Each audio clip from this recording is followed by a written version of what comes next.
Oplan kalusugan sa DepEd. Halina't alamin atin ang tuklasin, mga health programs ating palaganapin. Tara na okay na okay. Oplan kalusugan sa DepEd. Halina't alamin atin ang tuklasin, mga health programs ating palaganapin. School-based feeding program ating pagtibayin. Wastong pagkain ating ihahain, mga batang kulang sa timbang. Ating pakakainin ng Go, Grow, and Glow. Adolescent reproductive health ay gawing gabay at patnubay ng batang mausisa ay di maranasan. Ang early pregnancy ay maiiwasan. Kalusugan ay mahalaga sa edukasyon ng mga bata. Tayo na't magkaisa, halina tayo'y sumama. Tara na okay.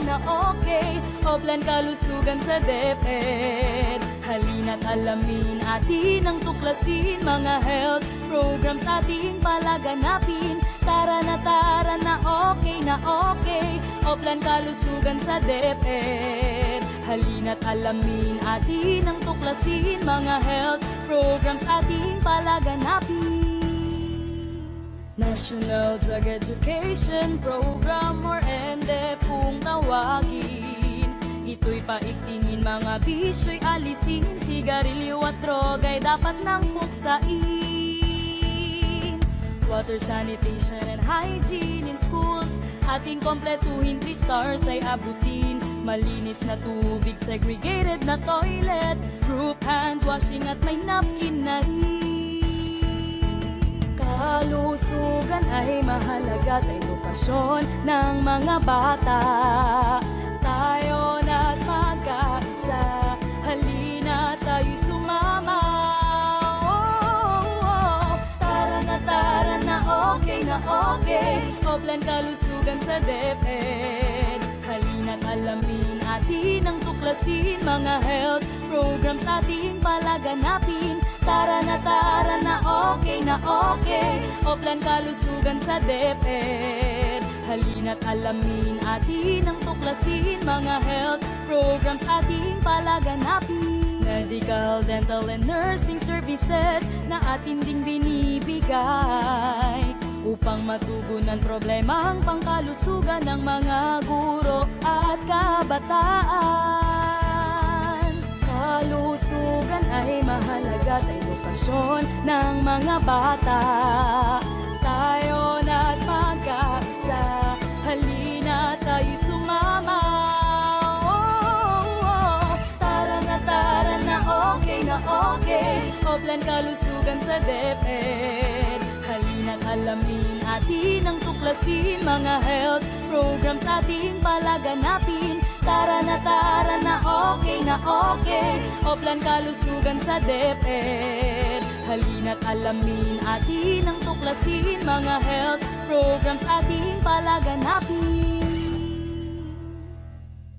Tara na okay. Oplan kalusugan sa DepEd. Halina't alamin atin ang tuklasin, mga health programs ating palaganapin. Okay talaga sa DepEd. Okay talaga sa DepEd.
Oplan kalusugan sa DepEd. Halina't alamin atin ang tuklasin, mga health programs ating palaganapin. Tara na okay na okay. Oplan kalusugan sa DepEd. Halina't alamin atin ang tuklasin, mga health programs ating palaganapin.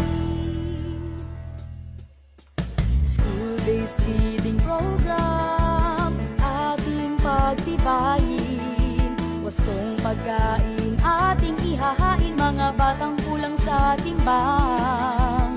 Ating pakakainin ng Go, Grow, and Glow.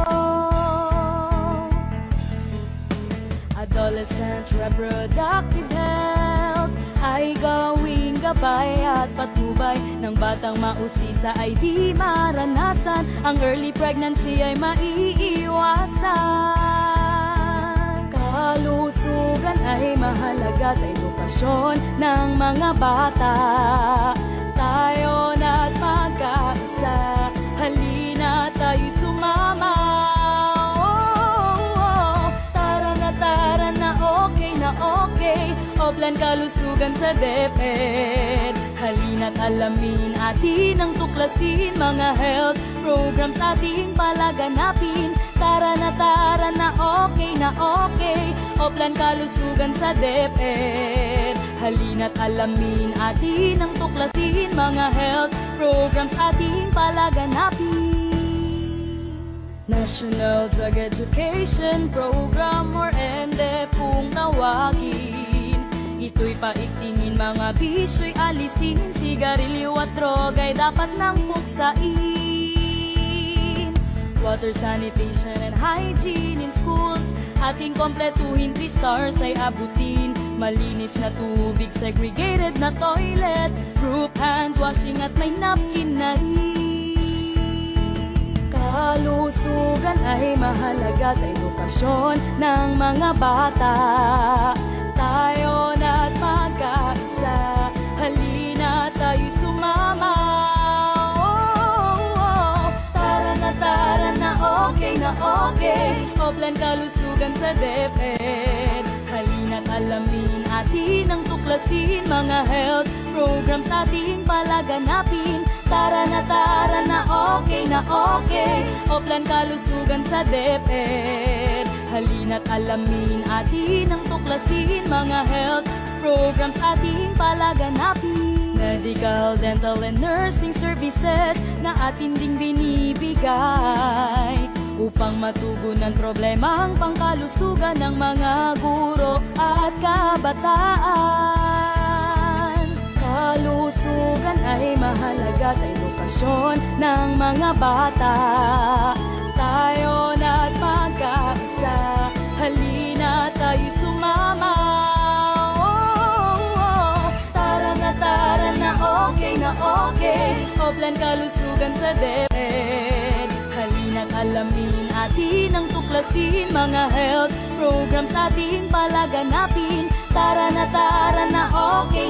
okay. Oplan kalusugan sa DepEd. Halina't alamin atin ang tuklasin, mga health programs ating palaganapin. Tara na okay. Oplan kalusugan sa DepEd. Halina't alamin atin ang tuklasin, mga health programs ating palaganapin.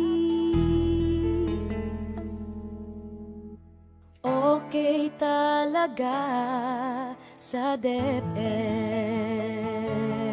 Sa STO Caloocan, okay sa DepEd!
blessed Saturday afternoon to all our viewers. We would like to welcome you all to our division's National Drug Education Program webinar.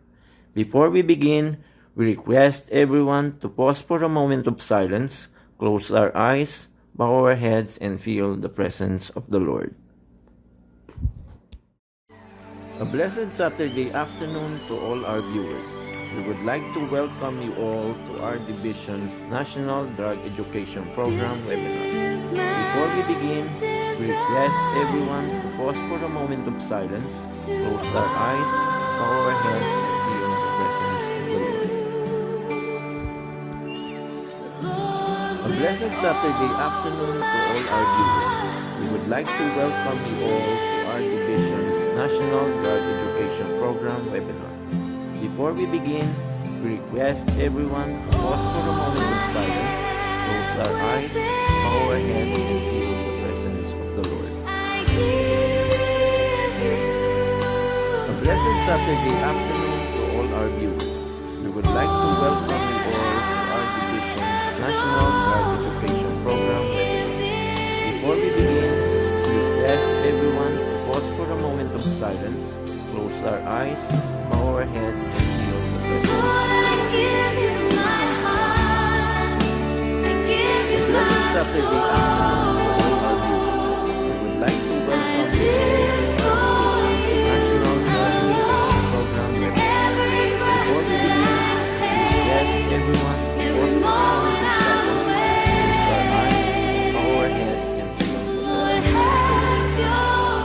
of the Lord.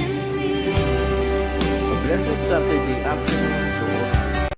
Let's bow our head and feel the presence of the Lord. O one God of all nations, you created the earth and the cosmos, in their differences, beauty, and frailty. In all those that seek you in truth, you have inspired hunger and thirst for justice and a desire for peace.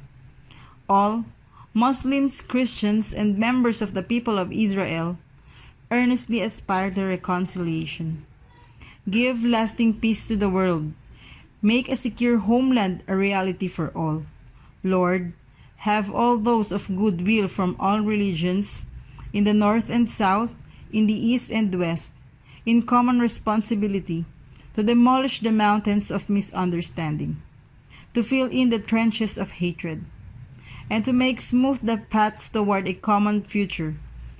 Make the guns silent in our one world, and have instead the appeal for peace resound ever stronger. For all, without distinction, O Lord, the one God. Amen.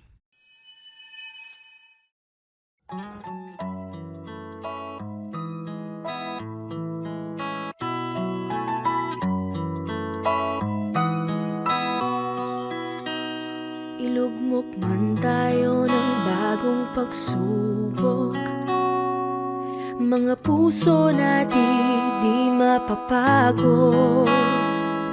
Abutin ng kamay na handang tumamay, mga puso natin di mapapagod.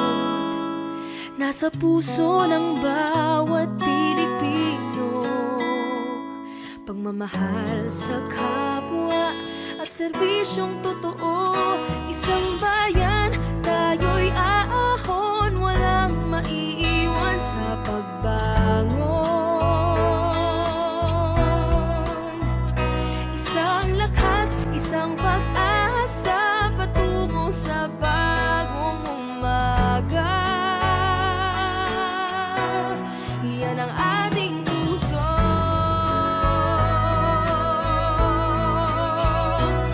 Ako ang aakay sa'yo, pangarap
And now, to officially grace our afternoon activity, it is my pleasure to introduce to you all our very own Nurse Maria Joy D. Geronimo.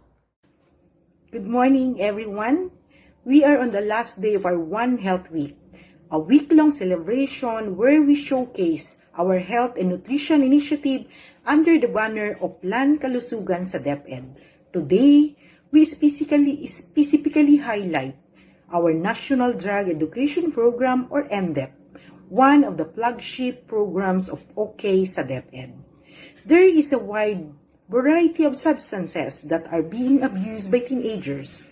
Some of the most frequent drug abuses includes tobacco products, depressant, cannabinoids, and narcotics. Several studies have repeatedly proven that the use of illegal drugs generally result in physical, psychological, and behavioral problems among learners. These problems can lead to failure to realize educational potentials as they potentially lead to poor performance and as well as dropping out. It is due to the above-mentioned reasons that we are into drug education and prevention intervention. We recognize that school play an important role both inside and beyond the classroom in preventing alcohol, tobacco use, and other drug harms, while providing drug educations as part of the curriculum's important that there's more that the school can do.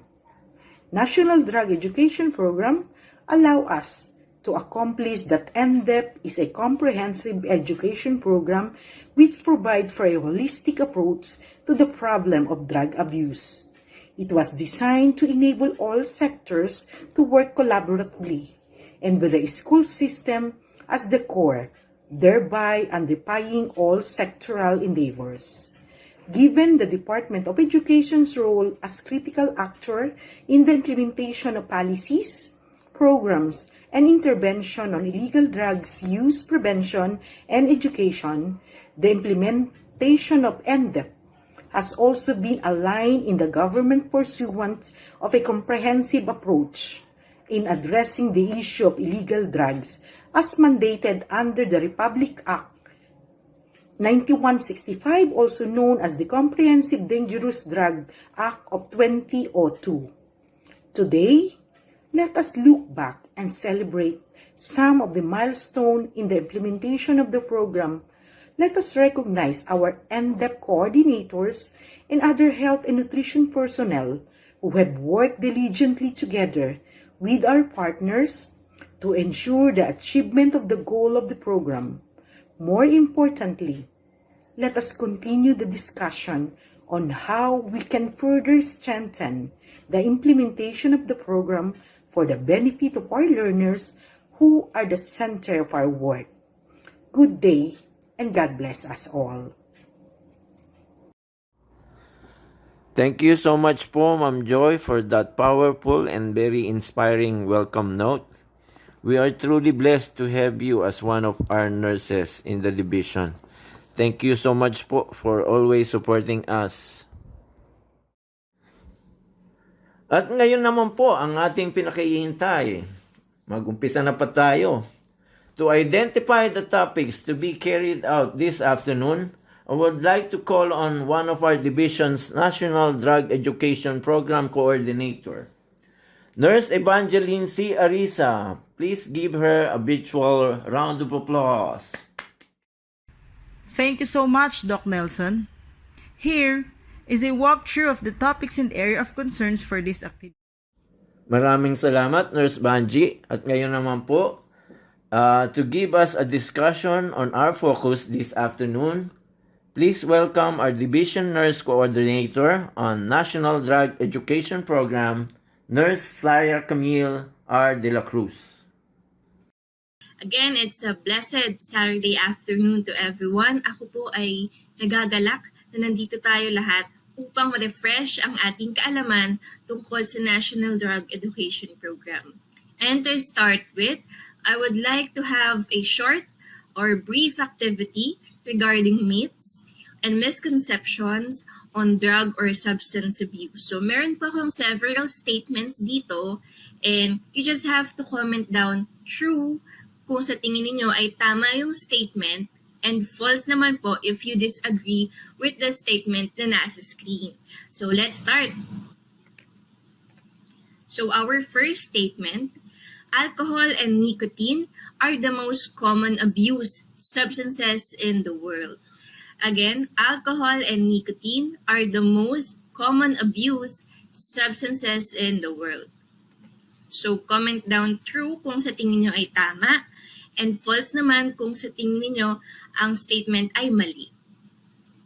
So let's see. The correct answer is okay, the correct answer is true. Totoo po yan. Because of its accessibility, alcohol and nicotine are the most common abuse substances in the world. Though alcohol and nicotine remains to be legal in our country, it is considered as controlled substances, meaning hindi pinagbibilan or pinagbibigyan yung mga 18 years old and below. And you know what's the next common substance after alcohol and nicotine? It's caffeine. So caffeine, yung nakikita natin yung substance na meron sa ating mga coffee.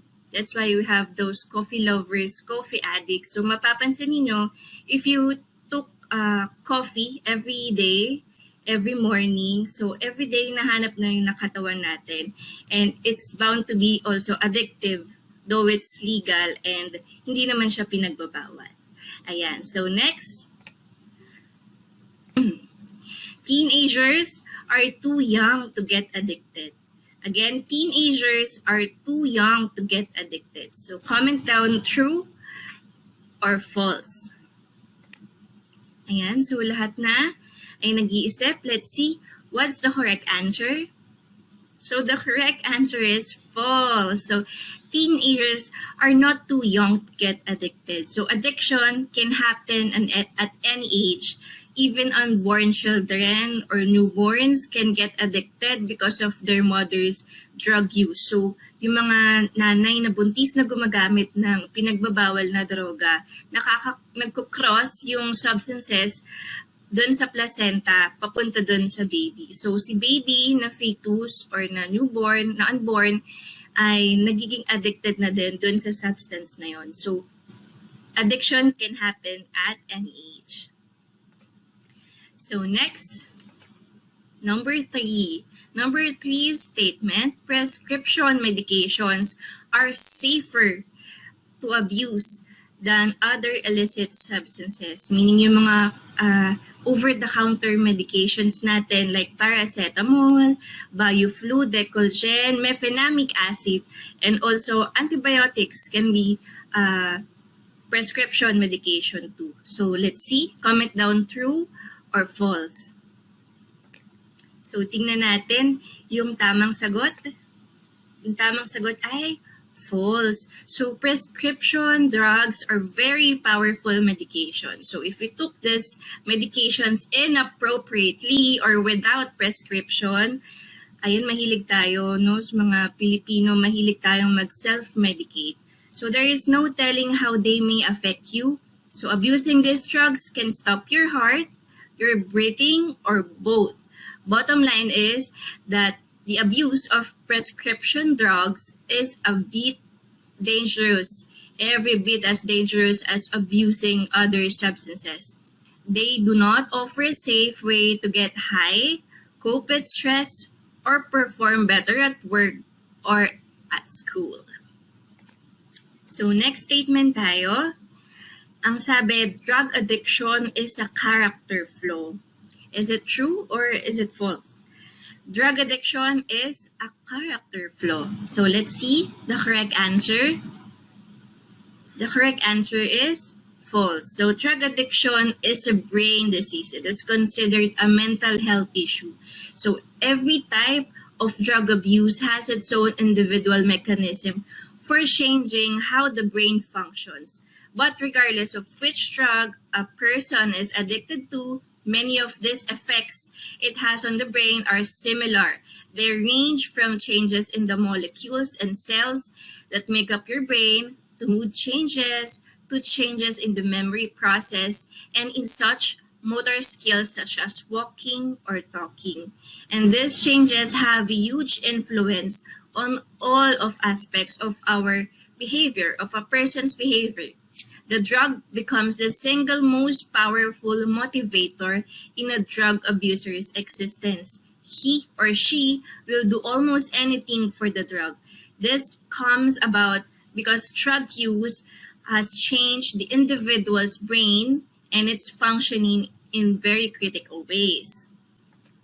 So sa mga panahon ngayon, very stigmatized na yung ating mga substance abusers. So kapag tinatawag, hindi natin sila dapat tinatawag na drug addict or addict, no? The correct term daw is substance use disorder or SUD. So it is defined, no? Substance use disorder is defined as the occurrence when the recurrent use of alcohol and or drugs causes clinically significant impairment, including health problems, disability, and failure to meet major responsibilities at work, school, or at home. So hindi na natin sila tatawaging addict.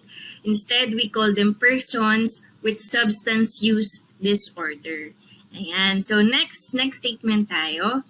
The last statement is, drug addiction is a voluntary behavior. Again, drug addiction is a voluntary behavior. So comment down true or false sa ating mga comment sections. Ayan. So, tingnan natin yung tamang sagot. So the correct answer is, it's neither true or neither false. Bakit? Kasi a person can start out as an occasional drug user. So that part is a voluntary behavior, isn't it?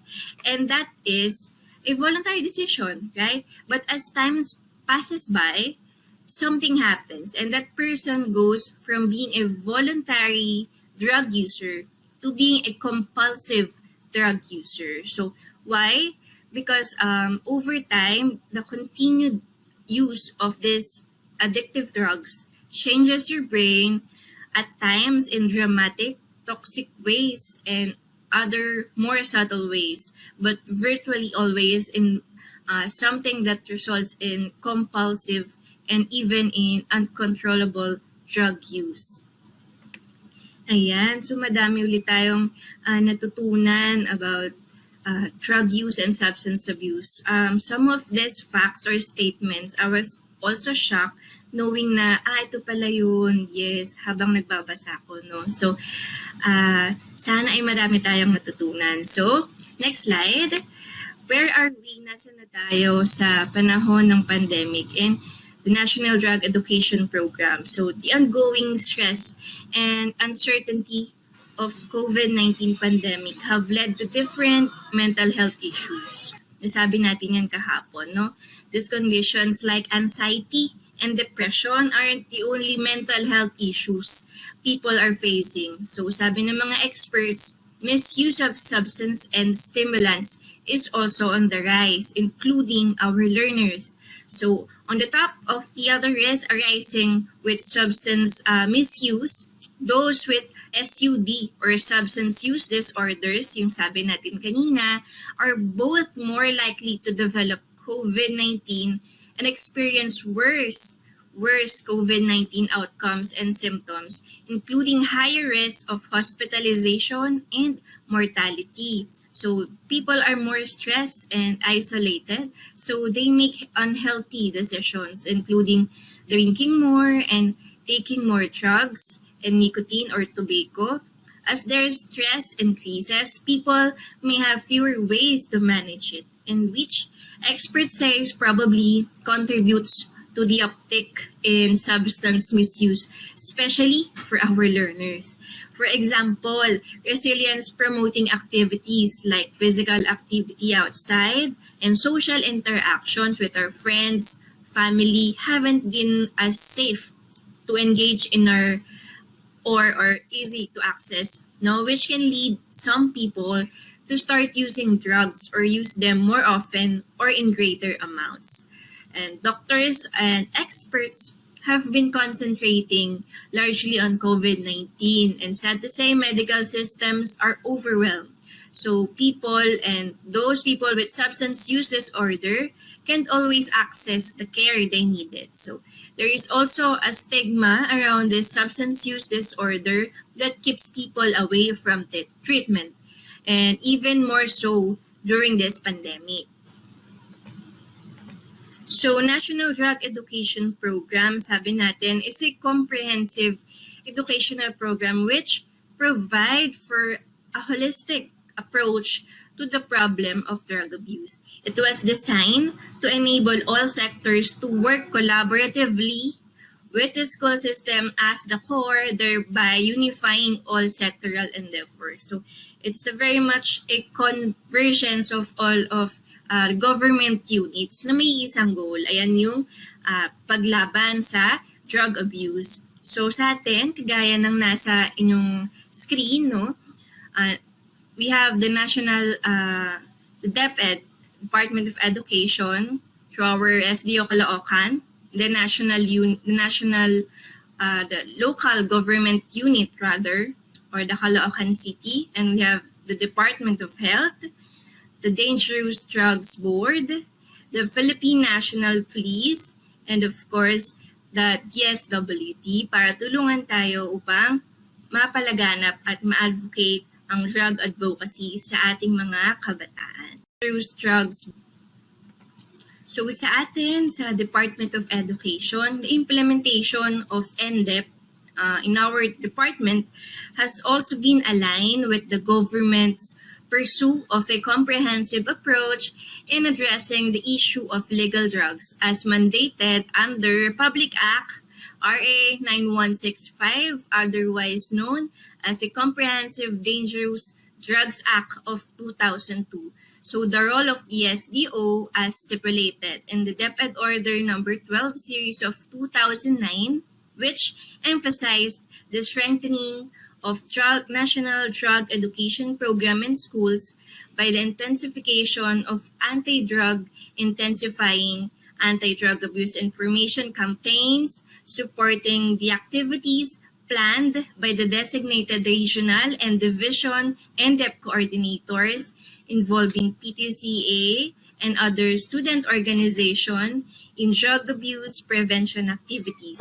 So close collaboration with the LGU or the local government unit and development of instruction materials for drug education. So we have what can we do, no? So ano yung pwede nating gawin? Ano na yung ginagawa natin upang mapalaganap yung NDEP or yung National Drug Education Program mapa sa bahay man, sa eskwelahan, or even sa ating mga workplaces. So there are 5 components of National Drug Education Program, namely, number 1, we have curriculum and instruction. Number 2, co-curricular and ancillary services. Number 3, staff development. Number 4, parent education and community outreach. And number 5, ang nasasakop sa kanilang lahat is monitoring, research, and evaluation. So let's see kung ano yung mga ginagawa natin under these 5 components. So component number 1, you have curriculum and instruction. So ginagawa na natin to, no? Alam na natin to, lalong-lalo na sa ating mga guidance teachers, counselors, sa ating mga teachers, no? Na-integrate na natin yung health education about drug education sa ating curriculum and instruction. So, ang example niyan is drug prevention, awareness, literacy, education, life skills, and values. And then next, we have co-curricular and ancillary services like student organization, clubs, health and counseling services led by our guidance counselors or teachers, Barkada Contra Droga with the help of our YFTs, and then we have staff development or ito yung ating tatawag na training of trainers on the UPC or the Universal Prevention Curricula na medyo nag-stop tayo dyan dahil nga sa pandemic. And yet, meron pa rin tayong online webinars on NDEP. Ayan po yung sinusubaybayan natin every month sa DepEd Philippines Facebook page. That's under staff development. So next, we also have the formation of School Anti-Drug Abuse Council, being the principal as the chairman, guidance teachers or counselors as the vice chairmans, and also you have your SADC focal person together with the TWGs like your GPT area representative, SSG officer, barangay official, faculty president, medical staff, security guards, and social workers. So sa atin, sa division, meron tayong tinatawag na NDEP coordinator, meron din tayo niyan sa school. So ano-ano ang roles and responsibility ni NDEP coordinator? So number 1 is intensifying the anti-drug abuse information campaigns. Number 2, supporting the activities planned by the designated regional and division NDEP coordinators. Nasabi din natin to kanina na nasasaad sa DepEd Order number 12, Series 2009. And then involving PTCAs and student organizations like Barkada Contra Droga, your SSGs, no, in drug abuse prevention and activities. And then collaborating closely with the LGUs and other government organizations and non-government organizations at the local level. And lastly, but not the least, the submission of monthly accomplishment report to your division and DEP coordinator. And then component number 4 pa rin, parent education and community outreach, kagaya nung nasabi natin kanina. Ayan, kagaya ng nasa picture po, alam ko sa Liano High School po ito, if I am not mistaken, I'm sorry.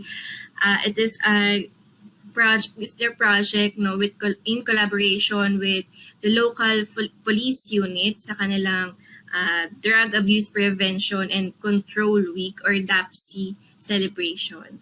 Ayan. And then next, component number 5 as stipulated with the DepEd Order number 30 series of 2018 in collaboration with the CID, the Curriculum Monitoring Tool. They launched this Preventive Drug Education Monitoring Tool para ma-monitor natin yung implementation ng NDEP and ng PDE sa ating mga curriculum. So it's under component number 5 or your monitoring, research, and evaluation. And to showcase the different accomplishments on the National Drug Education Program na nagawa ng ating mga school, tawagin po natin ulit si Nurse Vanji. Nurse Vanji. Yes, thank you, Nurse Sai. We're very proud of your outputs. It is with these efforts that we feel your utmost support and passion in protecting our learners from the depths of drug abuse. Sabi nga nila, kahit gaano man kalaki or kaliit, basta't malimit ay patungong langit. Let us now watch this short clip.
Those were truly wonderful outputs.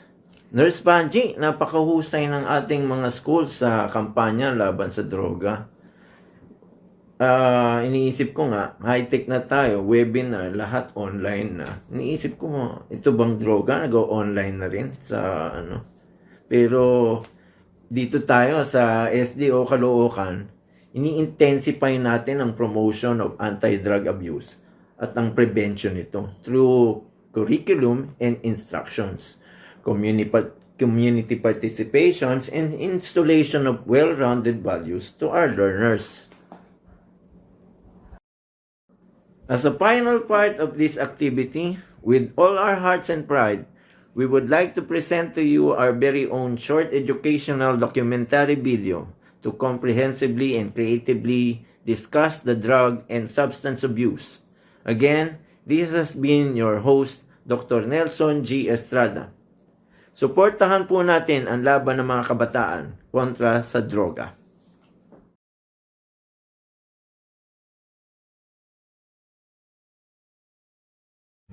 Ako po si Elena, 14 years old high school student. Ako po si Nelson. Isa po akong grade 4 student. Ako po si Robin, isang high school student. Ako po si Bert.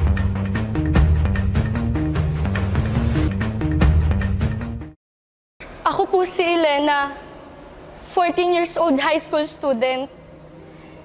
Nagkaroon po ako ng boyfriend na addict. Sa sobrang pagmamahal ko po sa kanya, ginawa ko po ang lahat. Napabayaan ko po yung pag-aaral ko. Sinuway ko rin po yung mga magulang ko. At higit sa lahat po, dahil na rin po sa kagustuhan niya, sinubukan ko po ang paggamit ng droga. Dahil ang buong akala ko po ay mamahalin niya ako ng totoo. Sabi niya noon, subukan ko daw dahil pampakalma daw po ito. Nung gabi na yon, sobrang gaan ang pakiramdam ko habang hinihit-hit ito. Hanggang sa kinaumagahan, nagising na lamang po akong nasa kwarto niya at wala na po akong saplot. Sa pangalawang pagkakataon po, ay hindi ko na po hinayaang maulit yun. Pero nagalit po siya at sinabi niyang iiwan niya ako. Noong mga panahong yun, mahal na mahal ko po siya. Kaya wala na po akong nagawa, kundi sundin yung gusto niya po. Pero hindi po pala ganun ang buhay. Dahil ang tunay na nagmamahal, ang tunay na pagmamahal, ay hindi nananakal o namimilit. Ang tunay na pagmamahal, tatanggapin ka at ang buong pagkatao mo. At higit sa lahat, ang pinaka-importante sa pagmamahal ay ang pagmamahal sa sarili mo.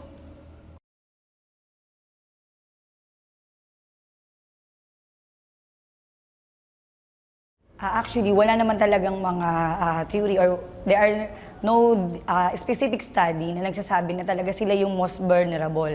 Lahat naman pwedeng maging vulnerable kapag nag-engage siya sa drugs.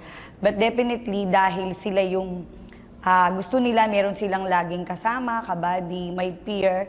So, nagiging way yung pag-indulge nila sa drugs, especially kapag may conflict sa pamilya or may issue sila sa sarili nila.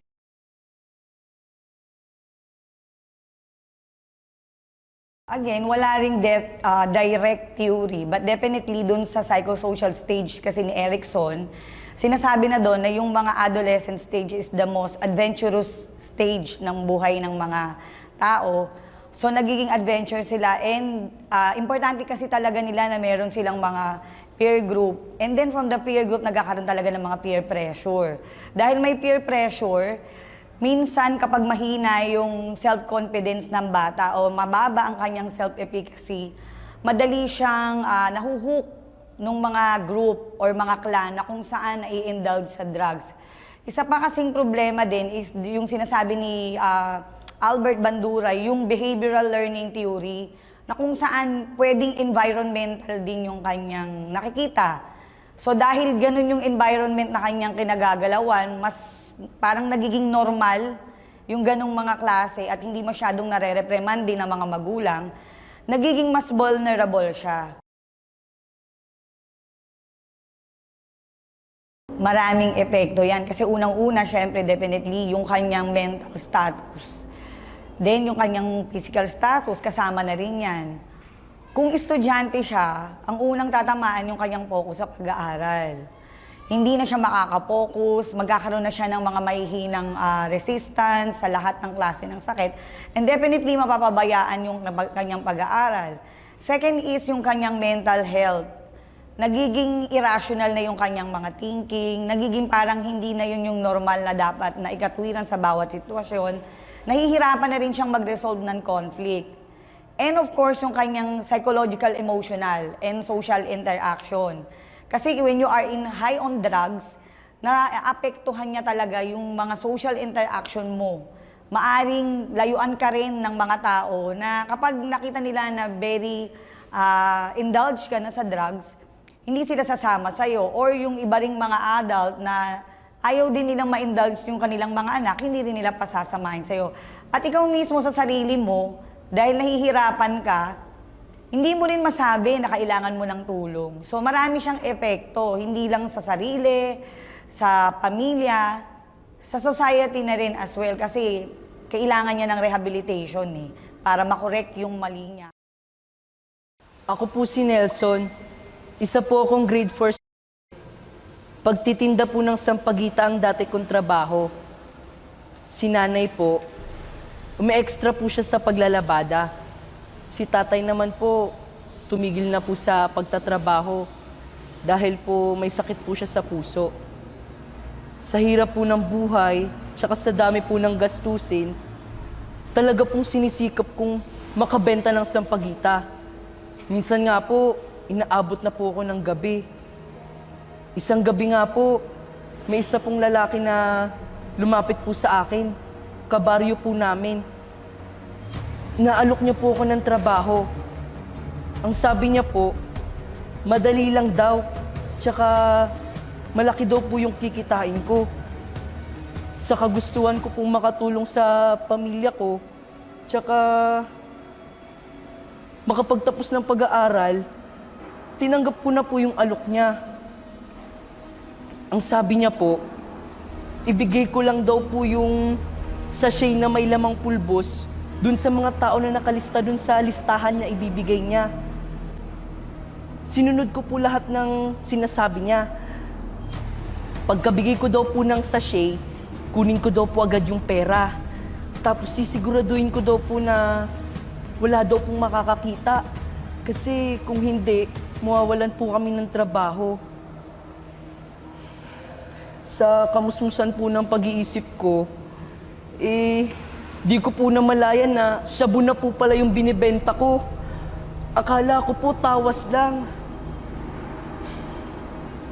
Pero talaga naman pong nakatutulong yun. Kasi lahat ng gusto ko, nabibili ko na. Tsaka malaki na rin yung nababaon ko sa school. Tapos, nabibigyan ko na rin si mama ng malaking halaga. Tapos, si tatay, nabilan ko na ng gamot. Pero, sa kabila nun, di ko po namalayan. Nagbabago na po pala yung ugali ko sa paningin ng iba. Sa bahay, nasasagot ko na po pala si nanay. Lalo na po sa tuwing tinatanong niya po kung saan ko po nakuha yung ganong kalaking pera. Tapos minsan po, ginagabi na rin po ako sa pag-uwi. Ma-absent na rin po ako sa school. Dumating po yung point na nagkaroon po ng raid sa lugar namin. At isa po yung bahay namin sa Kinatok. Inimbitahan po nila si mama. Kasama po ako. Pupunta daw po kami sa presinto. At doon na po nalaman ni mama na Nagbebenta po ako ng droga sa murang edad.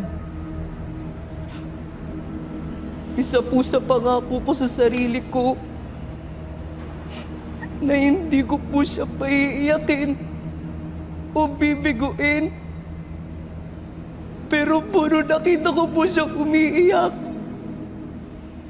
Doon ko po na-realize na mali po yung ginagawa ko.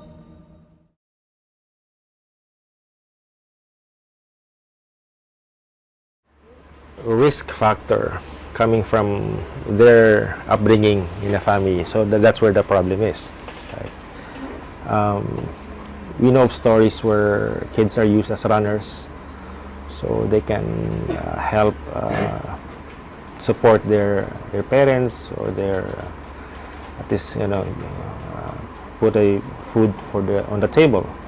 You cannot tell people to, unless you keep depriving them of the supply. But the more you deprive them of the supply, the more they're excited to look for the supply, right? You can only be there. I think the solution is just find the time, it's all about the right timing. If you're there at the right time that they say they want to quit, then you've done your job, right? And you're able to at least refer them to the proper people, the proper procedure where they say, okay, I want to join you guys, I want to stop this already, and not with the purpose of bringing them to justice, bringing the court. The justice has nothing to do with addiction. It's a health issue that they want to get better, they can get better, and they can be better citizens, they can be better participants in the... Ako po si Robin, isang high school student na lulong sa bawal na gamot. Nagpunta po ako sa isang birthday party ng matalik kong kaibigan. Habang nagpa-party po, niyaya po niya ako na magpunta sa kwarto niya. May kukunin lang daw po siyang gamit. Pagpasok ko po sa kwarto niya, nakita ko po yung iba naming kaibigan. May hawak na kung ano at hinihit-hit hanggang sa sinabihan po nila ako na itry ko daw po yung ginagamit nilang marijuana. Dahil sa kagustuhan ko pong maging in sa barkada namin, kahit alam ko pong bawal, nag-try po ako. Nung unang try ko po talaga, ang sarap po talaga. Kaya nga po, nagpatuloy po ako sa paggamit noon at talagang hinahanap-hanap ko po siya. Minsan nga po, nagkapat-session po kami sa bakanting room sa school namin. Pero marami na po palang nakakapuna sa pagbabago ko. Hindi na daw po ko yung dating Robin na nakilala nila noon. Sabi sa akin ng schoolmates, teachers, and worst, yung magulang ko po. Andiyan na yung palamura, pakikipag-away sa kaeskwela, at ayun, iba na talaga. Iba ang nagagawa ng paggamit ng illegal na droga. Pati sa magulang ko, na which is hindi ko naman talaga ginagawa dati.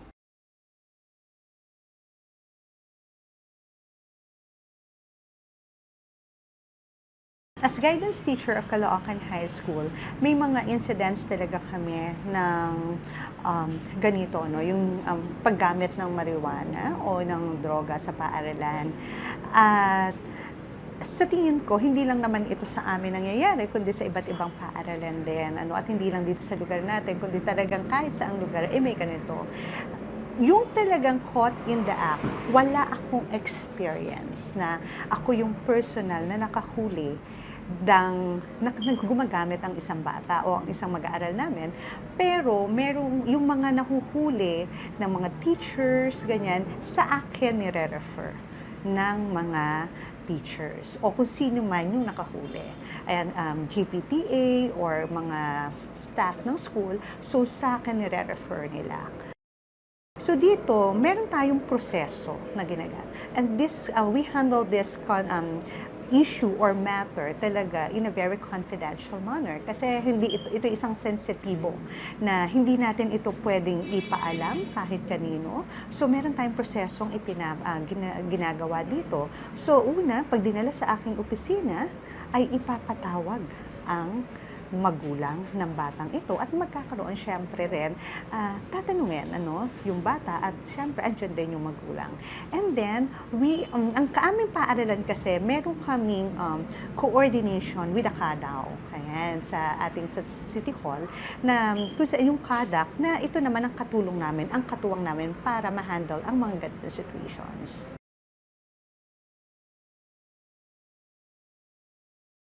Kasi yung iba, parang ang paniwala nila, hindi naman okay lang yan marijuana. Hindi naman yan shabu or ecstasy. So akala nila, okay lang yon. Pero ang sa totoo, itong marijuana ito, sa umpisa, 'di ba? Parang okay lang siya, pero ang hindi natin alam, unti-unti ay parang yung naghahanap ka ng iba yung tama o yung mas malakas pa dito. Kaya yung misconception na hindi naman yan nauuwi 'di ba? So parang ito yung dapat natin i-correct. Dahil ang marijuana, mag-start ka rito, pero eventually maghahanap yung isang tao ng parang mas malakas o mas iba naman ang magbibigay na feeling sa kanya or sensation. So, peer pressure, kasi ito, risk factor to, especially dun sa alcohol, yung alcohol use natin and cigarette. So, mataas itong yung peer pressure. Sa adolescents natin, especially yung nag-start as young as they are, yung mga bata, mga 13 or below, nag-start sila ng alcohol. Napaka-taas, o mahalaga sa kanila yung opinion ng kanilang mga kaibigan kaysa opinion ng kanilang mga parents or teachers. Kaya nga, ito ngayon, and usually din, yung mga gumagamit na, let's say, yung umiinom, nagsisigarilyo, eventually, these are also the students or the learners na sila rin yung madalas na i-involve din sa paggamit ng marijuana. So, karamihan, like in our case, sa school namin, karamihan sa kanila kasi, bakit mo ginamit yan pag tinanong, or bakit mo anak, ano ba ang nangyari? Ang karamihan naman, hindi nila talaga, parang lang sila, na-curious, tapos yung friends niyaya, so ganun. So, ang lakas nung talaga, influence or pressure na, minsan na ang is, pag hindi ka sumama sa amin, hindi ka na part ng group. Ako po si Bert. Gumamit po ako ng pinagbabawal na gamot sa pag-aakalang makakatulong ito sa pagkamit ng mataas na grado sa eskwelahan. Madalas po ako nakakuha ng mga mabababang grades sa eskwelahan noon. Sa katunayan nga po tuwing kuhaan ng card, talagang nakikita po ng mga magulang ko na puro pasang-awa lahat ng mga nakukuha kong grades. Di man po sila nagsasalita, ramdam ko po at kitang-kita ko sa kanila yung pagkadismaya nila sa akin. Kaya po, nung time na sinabi nila sa akin na, anak, galingan mo pa susunod, sabi ko sa sarili ko, napakalaking insulto nun sa akin. Kaya nga sa kagustuhan kong maging proud sila sa akin sa pamamagitan ng mga nakukuha kong grades sa eskwelahan, may nagawa kong isang hindi dapat gawin na isang mag-aaral. Gumamit po ako ng pinagbabawal na gamot sa pag-aakalang ito yung makakatulong sa akin sa pagkuha ng matataas na grades sa eskwelahan. Pero lahat ng yun, lahat ng positive na nakita ko dun sa paggamit nun, parang kabaliktaran lahat na nangyari. Nagbago lahat ng mga ginagawa ko sa eskwelahan. Simula po nung gumamit ako nun, hindi na po ako pumapasok sa eskwelahan. Kung pumasok man po, hindi po ako nakafocus sa lesson dahil marami po akong iniisip kung ano-ano. At minsan nga po naghahanap po ako ng mga bakanting rooms para lamang po gumamit ng mga pinagbabawal na gamot. Sa bahay naman po, madalas lang ako nakakulong. At madalas na rin uminit yung ulo ko. May mga bumubulong po sa akin na sinasabing, sagutin mo yung mga magulang mo. At may time pa po na parang may bumulong sa aking demonyo. Pagbuhatan ko daw ng kamay yung mga magulang ko. Yung nanay ko mismo. Hindi ko alam kung bakit nila yung ginagawa sa akin.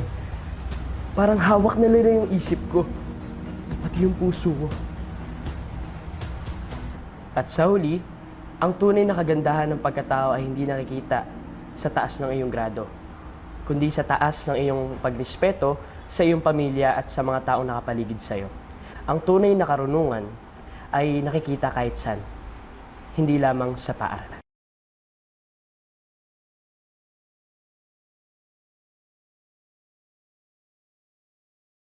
Using the word prevention, but it's, again, as I said earlier, it's really just education.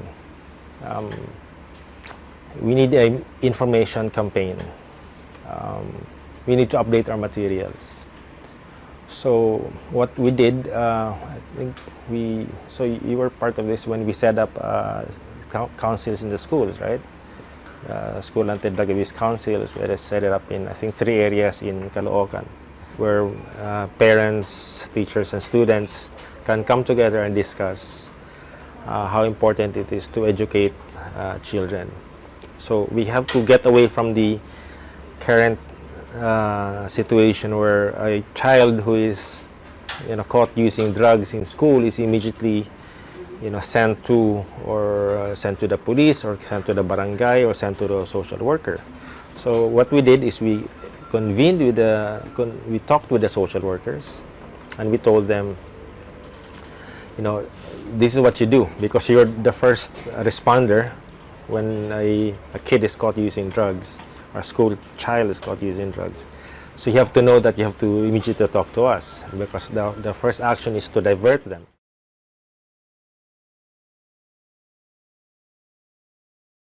Diversion is one, and mechanisms is another.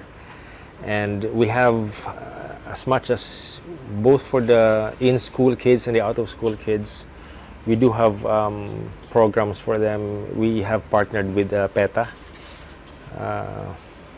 for Familiar Philippine Educational Theater Association, and they're bringing over their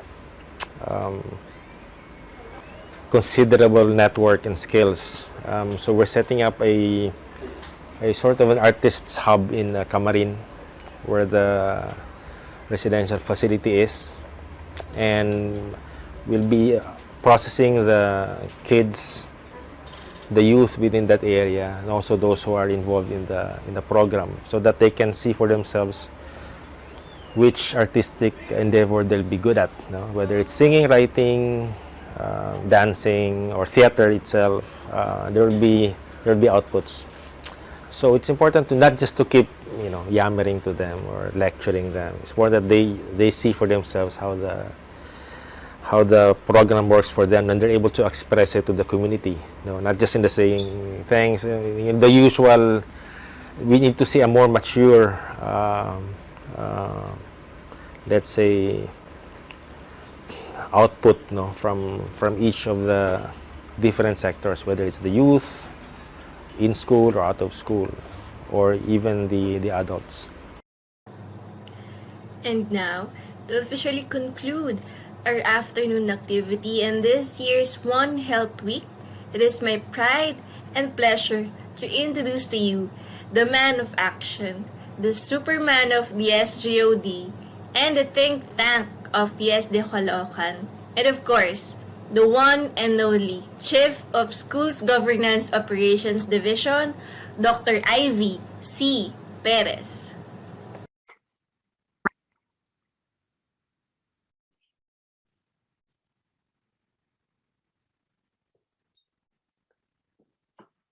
As I speak this afternoon to close a week-long celebration of One Health Week, allow me to thank and greet our very smart Schools Division Superintendent, Dr. Nerissa Losaria, CESO 6, and assisted by our 2 very able Assistant Schools Division Superintendents, Dr. Diosdado Medina and Madam Florderisa Pereira, and supported by the CID Chief, Dr. Jocelyn B. Alinyab, and our AO5 for Administration, Ma'am Aline A. Cayano, along with the section heads, CID supervisors, and SGOD officials. To our school health and nutrition personnel, led of course by our dentist in charge, Dr. Josefina Sanchez, and nurse in charge, Ma'am Annabel Oblipias. How can I thank you enough? When you even have to risk your own lives so that others may live. Thank you. For each of the past week, we showcased a flagship program under the Oplan Kalusugan sa DepEd, or OK sa DepEd, an initiative that we launched in 2018.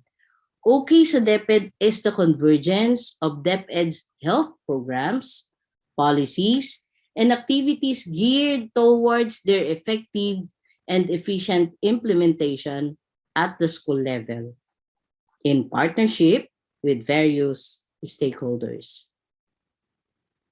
For each day of the week, our dearest schools division superintendent and assistant schools division superintendents shared messages of support and appreciation for our partners for each of the OK sa DepEd flagship programs. Day 1, we had medical, dental, and nursing services led by Doc Pen, Doc Irene, Nurse Teen, Nurse Rosalie, and Nurse Aida. Day 2, we had water, sanitation, and hygiene, or WASH, in schools, led by Nurse Dom, Doc Erwin, and Nurse Ruel. Day 3, we had school-based feeding program, led by Ma'am Joy, Nurse Ruel, Nurse Banji, and Doc Ite.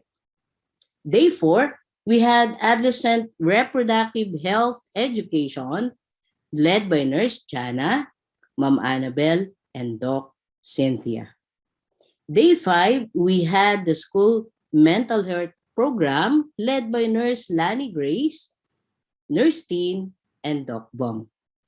And just today, we had the National Drug Education Program, led by Nurse Zaira, Nurse Banji, and Doc Nelson.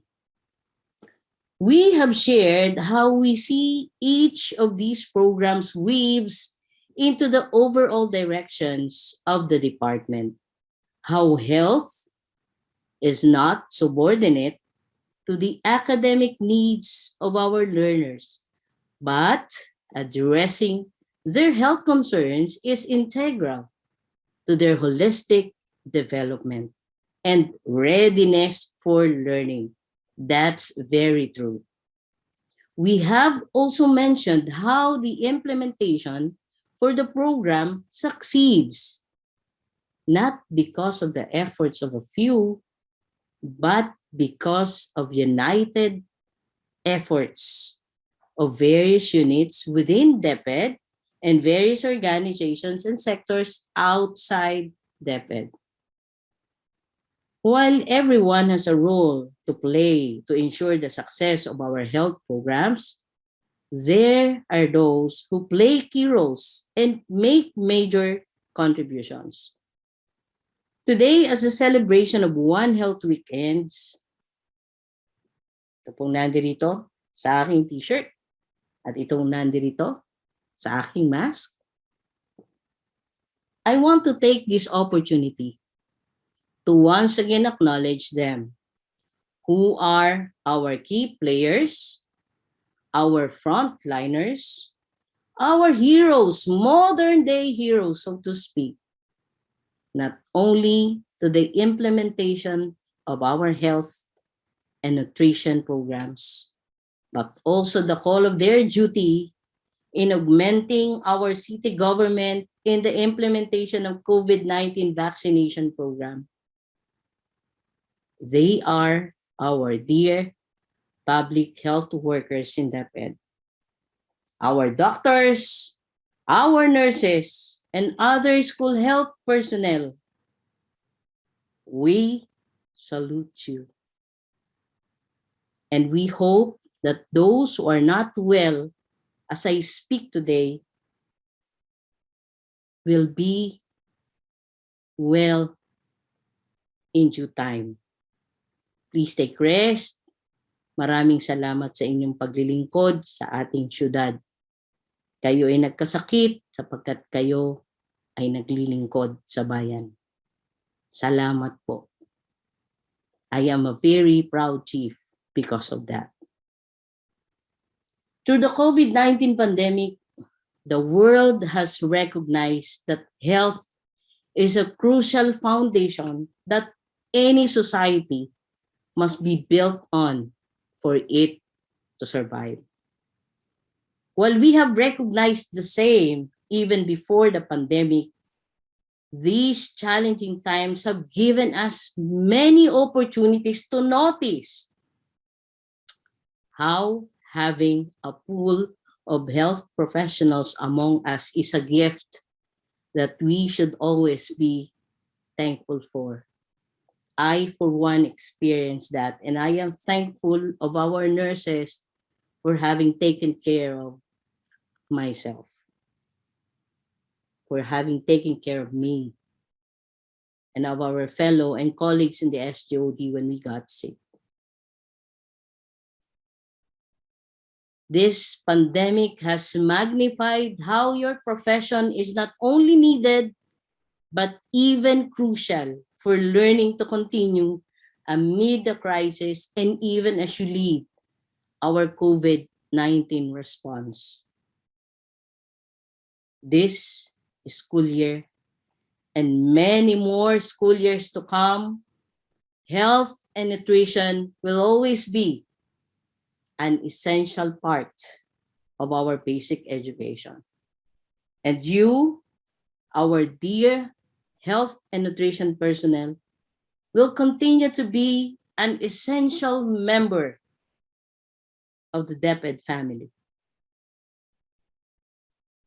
Para sa lahat, para sa mga guro, sa mga punong guro, sa mga magulang, sa ating mga mag-aaral, at sa kawani ng DepEd, lalong-lalo na ng SDO Caloocan, sa ating mga partners, at sa iba pang stakeholders, ating ipagpatuloy ang bayanihan para sa kalusugan. Dahil okay sa DepEd, sa paaralan man o tahanan.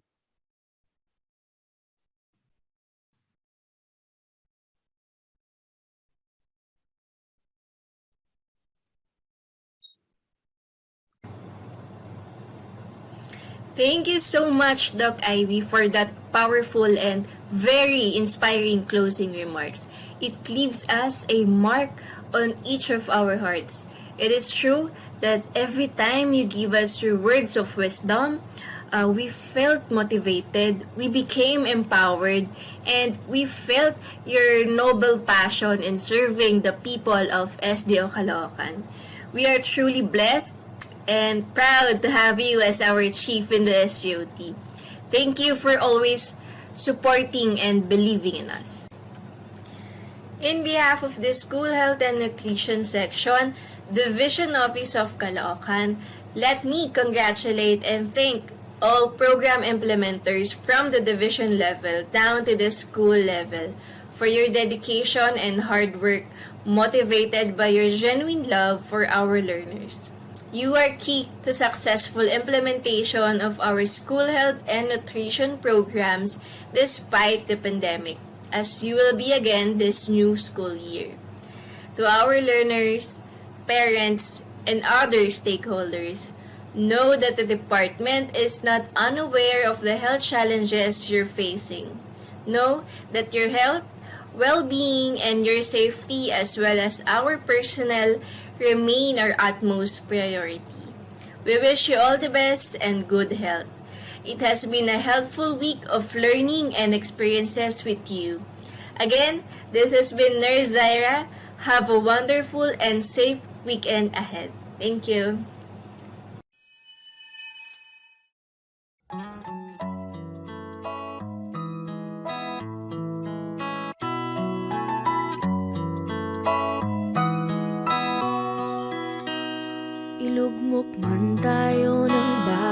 pagsubok.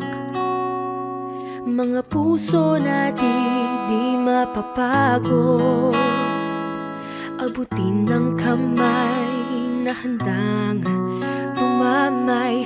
Mga puso natin di mapapagod, nasa puso ng bawat Pilipino. Pagmamahal sa kapwa at serbisyong totoo. Isang bayan, tayo'y aahon, walang maiiwan sa pagbangon. Isang lakas, isang pag-asa, patungo sa bagong umaga. Yan ang ating puso.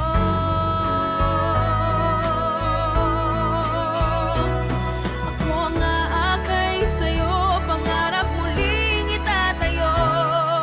Walang kasing tibay ang puso ng Pilipino.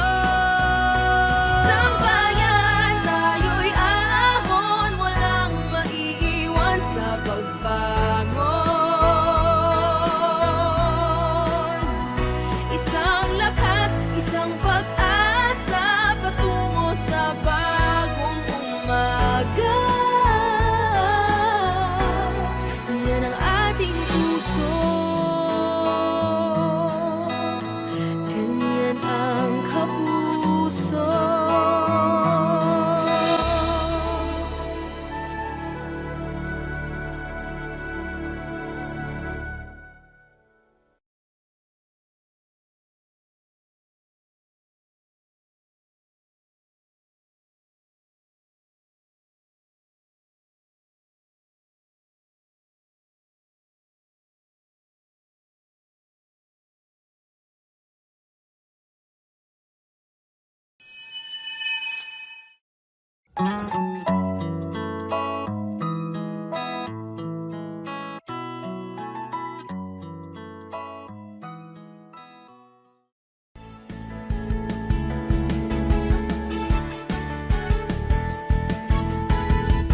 Tara na okay, Oplan kalusugan sa DepEd.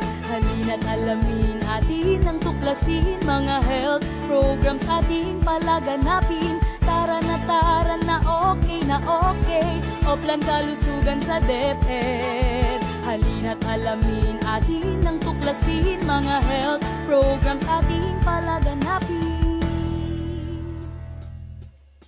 School-based feeding program ating pagtibayin. Wastong pagkain ating ihahain, mga batang kulang sa timbang. Ating pakakainin ng Go, Grow, and Glow.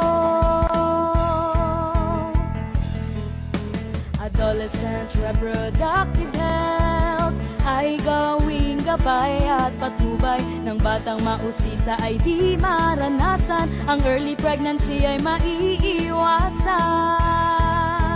Kalusugan ay mahalaga sa edukasyon ng mga bata. Tayo na't magkaisa, halina tayo'y sumama.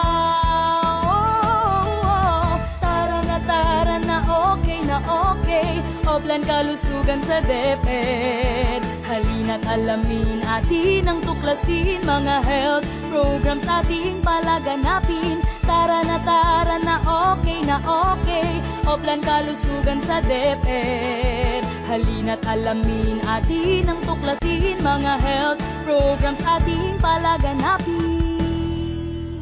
National Drug Education Program or NDE kung tawagin. Ito'y paigtingin, mga bisyo'y alisin. Sigarilyo at droga'y dapat nang puksain.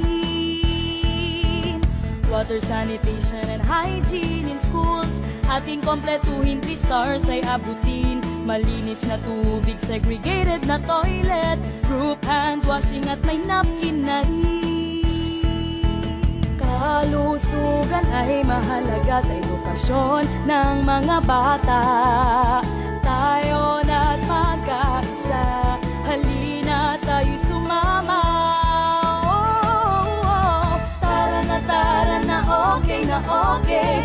Hoplan kalusugan sa DepEd. Halina't alamin atin ang tuklasin, mga health programs ating palaganapin. Tara na okay na okay. Hoplan kalusugan sa DepEd. Halina't alamin atin ang tuklasin, mga health programs ating palaganapin. Medical, dental, and nursing services na atin ding binibigay upang matugunan problemang pangkalusugan ng mga guro at kabataan. Kalusugan ay mahalaga sa edukasyon ng mga bata. Tayo na't magkaisa, halina tayo sumama. Tara na okay. Hoplan kalusugan sa DepEd. Halina't alamin atin ang tuklasin, mga health programs ating palaganapin. Tara na okay. Hoplan kalusugan sa DepEd. Halina't alamin atin ang tuklasin, mga health programs ating palaganapin. Tara na okay. Hoplan kalusugan sa DepEd. Halina't alamin atin ang tuklasin, mga health programs ating palaganapin. Okay talaga sa DepEd.